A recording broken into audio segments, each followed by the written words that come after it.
तो चलिए बच्चों, आज मैं फिर से आप सबके सामने में एक नया वीडियो लेकर आ गया हूं वुमेन रिप्रोडक्शंस पे। चलिए आज मैं अभी ऑब्जेक्टिव के बारे में बता रहा था, तो चलिए हम ऑब्जेक्टिव पे ही चलते हैं। आइए, अभी तक मैंने आपको 19 तक बताया था, आज हम 20 से स्टार्ट 20 देखिए क्वेश्चन नंबर 20 से लेकर हम आपको लास्ट 13 तक करने वाले 10 क्वेश्चन मैं बार बार ले रहा हूं। हर क्वेश्चन के माध्यम से ऑब्जेक्टिव और सब्जेक्टिव दोनों रहते हैं इसमें, तो आप बस ध्यान देते चलिए।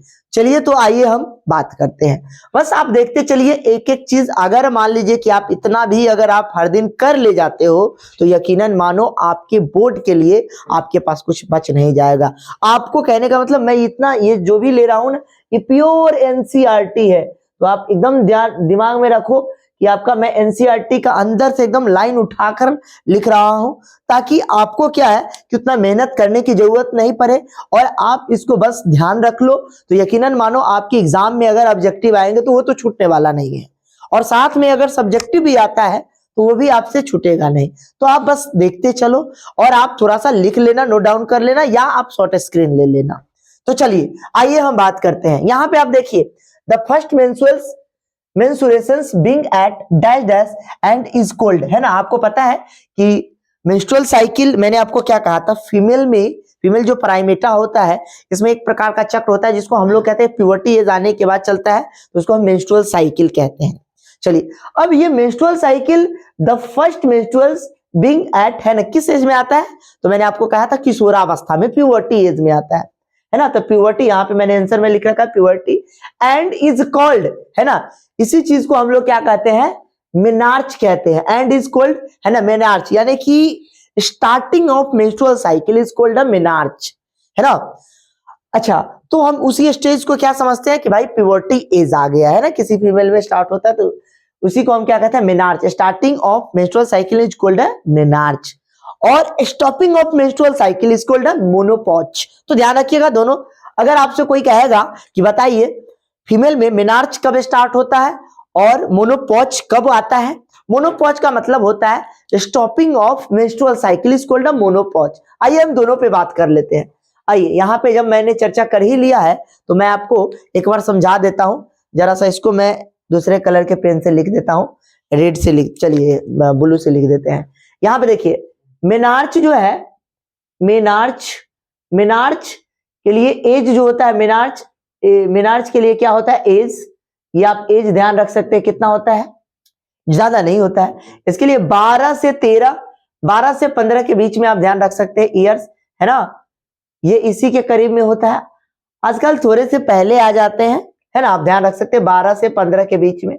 अब आइए दूसरा नंबर पे अगर हम बात करें प्यूबर्टी की, सॉरी मोनोपॉज की, है ना, मोनोपॉज। अच्छा, मेनार्च का मतलब स्टार्टिंग ऑफ मेंस्ट्रुअल साइकिल, है ना, क्या लिखेंगे, starting of menstrual cycle, MC menstrual cycle, है ना। मोनोपॉज के लिए जो एज होता है वो कितना होता है, 45 से 50, याद रखिएगा, है ना, 45 से लेकर 45, में कुछ ज्यादा कम कह दिया, आप ध्यान रख सकते हो 50 to 55, आपका एनसीईआरटी 45 भी यूज करता है, तो आप ध्यान रख सकते हैं। अच्छा, यही यहाँ पे हम बात करते हैं इन ह्यूमन फीमेल्स, ध्यान रख सकते हैं, in human females the menstruation is replaced, देखिए यहाँ पे रिपीटेड, देखिए menstruation is repeated at the average interval of about, है ना, कितना, 28 से 29 डेज। ये बोल रहा है कि मेंस्ट्रुअल साइकिल लगभग 28 से 29 दिन का होता है। ये मैंने आपको शुरू में ही बताया था भाई, मेंस्ट्रुअल साइकिल के दौरान क्या होता है, फीमेल में जो प्रोजेस्ट LH हो गया, इसमें कई प्रकार के हार्मोन कार्य कर रहे होते हैं, LH luteinizing hormone, FSH follicular stimulating hormone, progesterone, estrogen. मैं आपको मेंस्ट्रुअल साइकिल की अगर मैं आपको एक एक दिन की बात करूं, 28 दिन का मेंस्ट्रुअल साइकिल नॉर्मल स्टेज की अगर हम बात करते हैं तो मेंस्ट्रुअल साइकिल फीमेल में कितने दिन की होती है, 28। अच्छा, ये फीमेल प्राइमेटा में होता है, समझ रहे बात हो ना, फीमेल प्राइमेटा में भी, मेमेलिया में, समझ रहे बात हो ना, तो ये बात आप ध्यान रख सकते हैं। सभी प्राइमेटा में आप मत कह देना, समझ रहे बात हो ना, कुछ में ओएस्ट्रस साइकिल चलते हैं और ह्यूमन फीमेल में ये सब मैंने लिया है, तो इस समय क्या चलेगा, मेंस्ट्रुअल साइकिल। अच्छा, इसमें क्या आता है ना, ब्लीडिंग फेज आता है। चलिए अब दोनों के बारे में हम समझाएंगे। आइए अब हम बात करते हैं कितना दिन के लिए होता है, 28 से 29 दिन के लिए होता है। तो ये बात आप ध्यान रख सकते हैं। देखिए एकदम बढ़िया से मैंने लिखा है, ये एक रिपीटेड साइकिल है।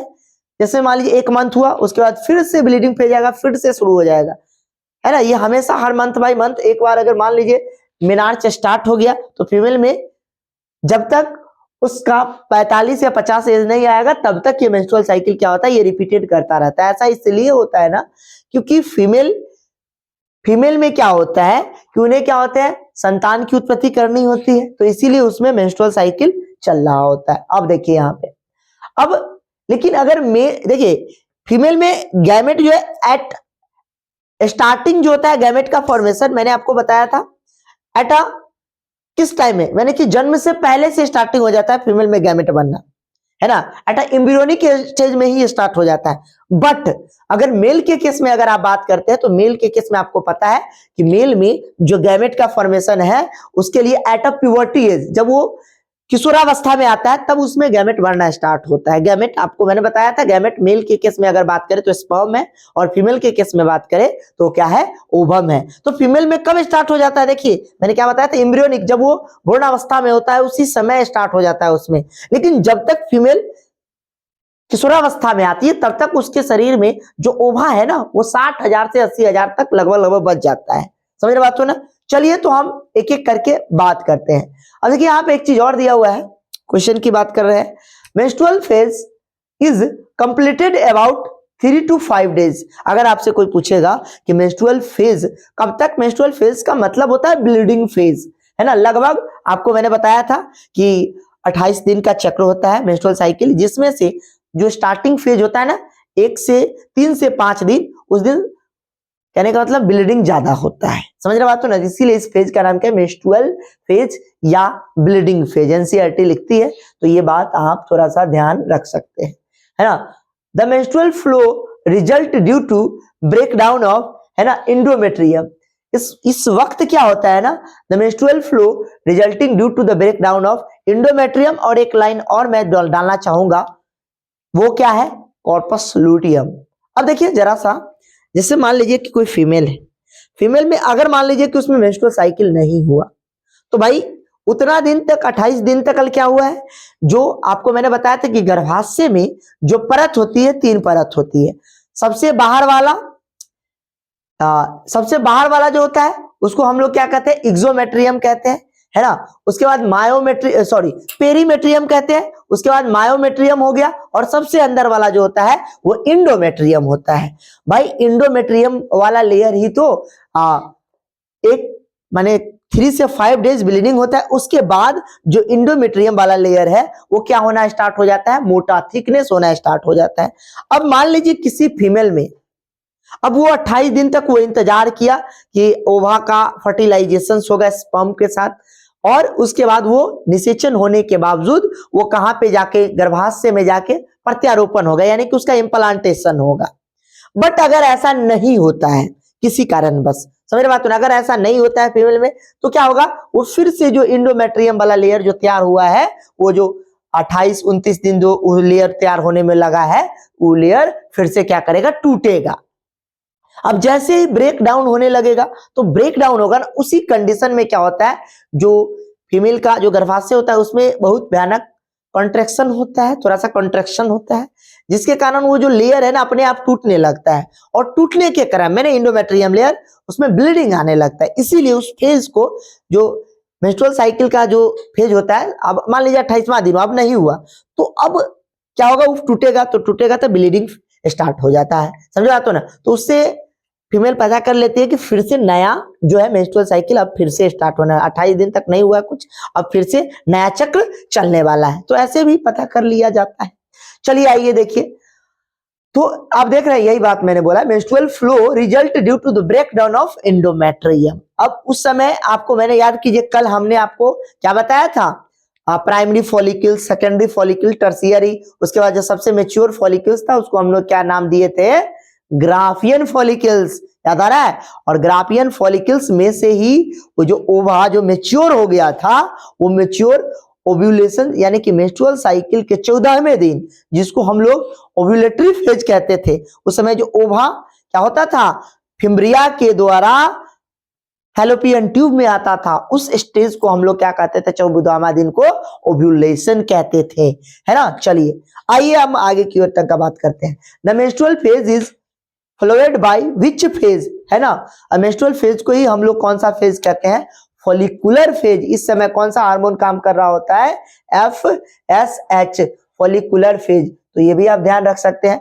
During the follicular phase change in the ovarian and the uterus are included by the change in the level of, है ना, हार्मोन्स। ये देखिए कौन सा हार्मोन काम करता है, पहला नंबर पे पिट्यूटरी हार्मोन। इसमें क्या याद रख सकते हैं, है ना, पिट्यूटरी हार्मोन्स, और यहाँ पे काम करेगा ओवरियन हार्मोन्स, दोनों हार्मोन काम करेगा। अच्छा, पिट्यूटरी हार्मोन में कौन कौन सा आ जाएगा भाई, कई हार्मोन है, सब पिट्यूटरी हार्मोन है। इसमें FSH आ जाएगा, LH आ जाएगा, प्रोजेस्टेरोन आ जाएगा, एस्ट्रोजन आ जाएगा, बहुत सारे हार्मोन हैं।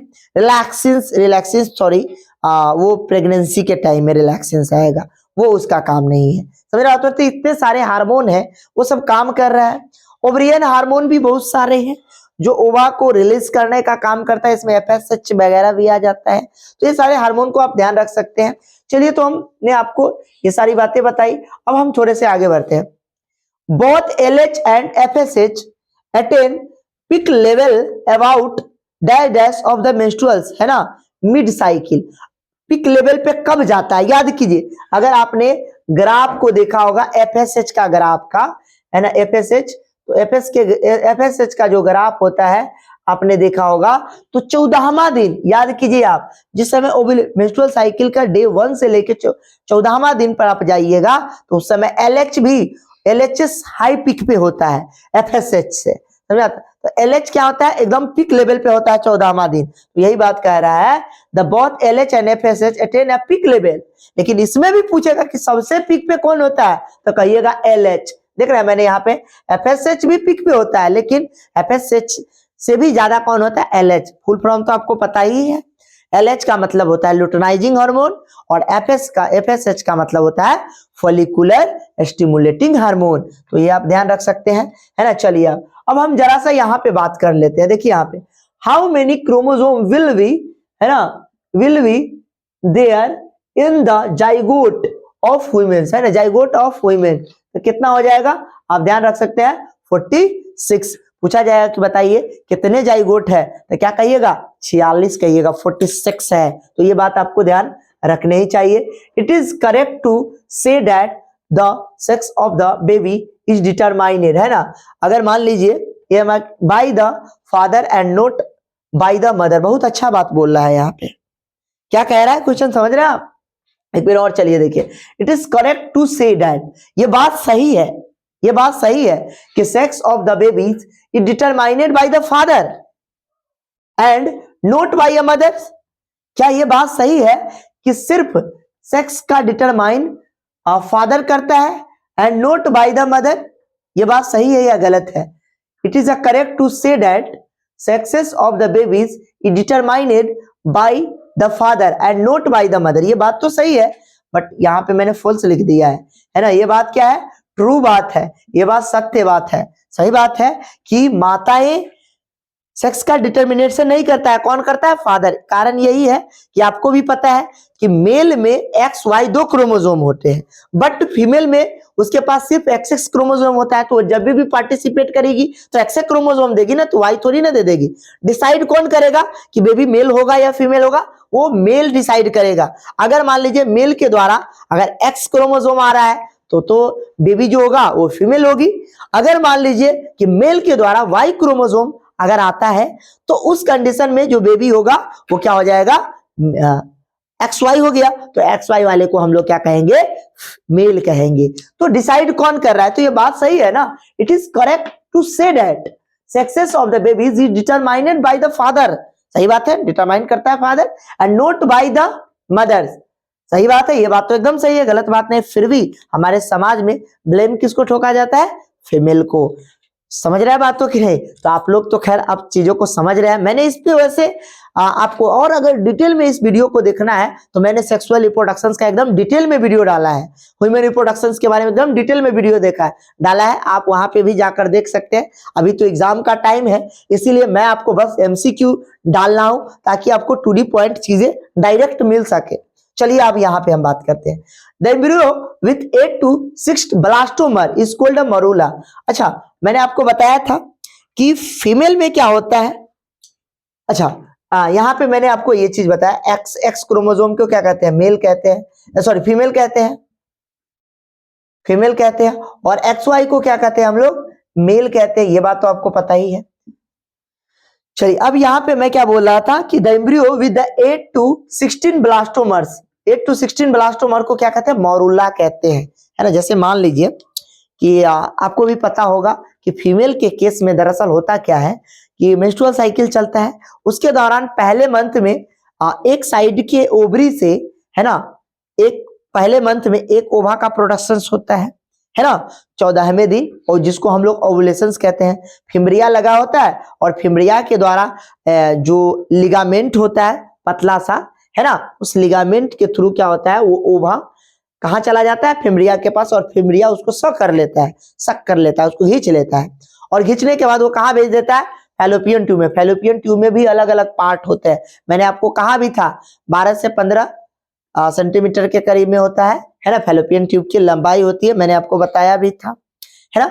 अच्छा, एक चीज और आप ध्यान रख सकते हैं, फैलोपियन ट्यूब का अलग अलग पार्ट होता है। मैंने बताया था इस्थिमस हो गया, एम्पुलरी जंक्शन हो गया, है ना, इनफंडिबुलम हो गया, ये 3 पार्ट होते हैं। तो आपसे कोई पूछेगा कि बताइए निषेचन के लिए कौन सा साइट अच्छा होता है फैलोपियन ट्यूब में, तो आप क्या बोलोगे?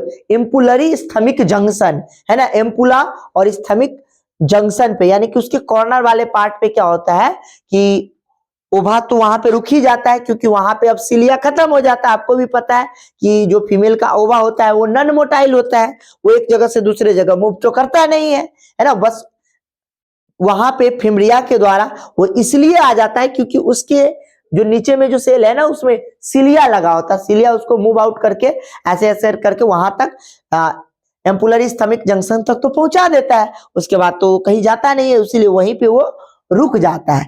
अब किसको ट्रेवल करके जाना होता है? वेजाइना के थ्रू स्पर्म को, है ना। स्पर्म कहाँ चला जाएगा? धीरे धीरे वहां यूट्रस गर्भाशय से वेजाइना से होते हुए अंदर यूट्रस के एकदम फंडिस वाला रीजन से लेकर फैलोपियन ट्यूब में एंट्री करेगा, और फैलोपियन ट्यूब में जाने के बाद वो एम्पुलरी स्थमिक जंक्शन के पास जाएगा, और वहां पे जाके ओवा के साथ वो क्या कर लेगा? निषेचित करेगा, फर्टिलाइज करेगा, और फर्टिलाइज करने के बाद वो जाइगोट बनाएगा एक सेल से। अब कितने सेल हो गए? 2 सेल हो गए। 2 सेल के बाद वहां पे धीरे धीरे मॉरूला स्टेज होगा, ब्लास्टुला होगा।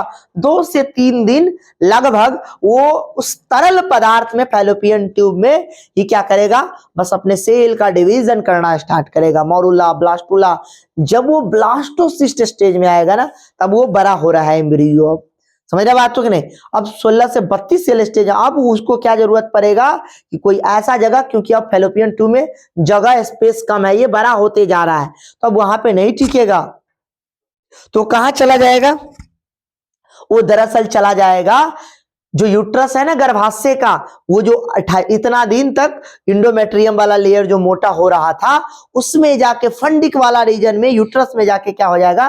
प्रत्यारोपित हो जाएगा, और वहां पे प्रत्यारोपित होने के बावजूद वो क्या करने लगा? धीरे धीरे अपना ग्रोथ करने लगा। इसलिए वो प्रत्यारोपित होता है ताकि वहां से उसको क्या मिल पाता है? पोषक तत्व। अब एम्ब्रियो बड़ा हो रहा है तो उसको भोजन की जरूरत पड़ेगी ना, न्यूट्रिशन की जरूरत पड़ेगी ना, वरना वो सेल डेड हो जाएगा। इसीलिए वो कहां पे चला जाता है? वहां पे न्यूट्रिटिव मटेरियल ज्यादा मात्रा में होता है, तो उस एम्ब्रियो को, उस भ्रूण को आराम से वो सारा चीज मिल पाता है, जितनी जरूरतें होती है उतनी उसको मिल जाता है। समझ रहे बात हो ना? धीरे धीरे उसी में एम्बेडेड हो जाएगा, यानी कि धंस जाएगा। समझ रहे बात हो ना? तो उसी स्टेज को जो धंस जाता है ना, उसी स्टेज को हम लोग कहते हैं प्रेगनेंसी। समझ रहे बात तो कि नहीं? तो आपको मैंने वैसे डिटेल में बता ही दिया था, लेकिन मैं फिर भी इस शॉर्ट वीडियो के माध्यम से भी आपको समझा दिया, तो आपको एकदम क्लियर होना ही चाहिए। आइए अब हम बात करते हैं, the blastomeres in the blastocyst are the arranged morula 8 से 16 स्टेज होता है, 16 से मरूला, उसके बाद गैस्ट्रुला, उसके बाद ब्लास्टोसिस्ट स्टेज आता है, याद रखिएगा। The blastomeres in the blastocyst are arranged into a outer layer is called and inner groups of the cell attached to the trophoblast is called the trophoblast layer, है ना। Outer layer को trophoblast और अंदर को inner cell mass कहते हैं। धीरे धीरे इनर अंदर से क्या होने लगेगा, उसका जो मास है ना वो भरा होते चला जाएगा। तो चलिए यहाँ तक मैंने आपको बता दिया, आप इस चीजों को रिवीजन कीजिए, एग्जाम का टाइम नजदीक है, पूरा जी जान लगाइए, हम लोग भी लगाए हुए हैं, आप भी लगाइए। चलिए धन्यवाद।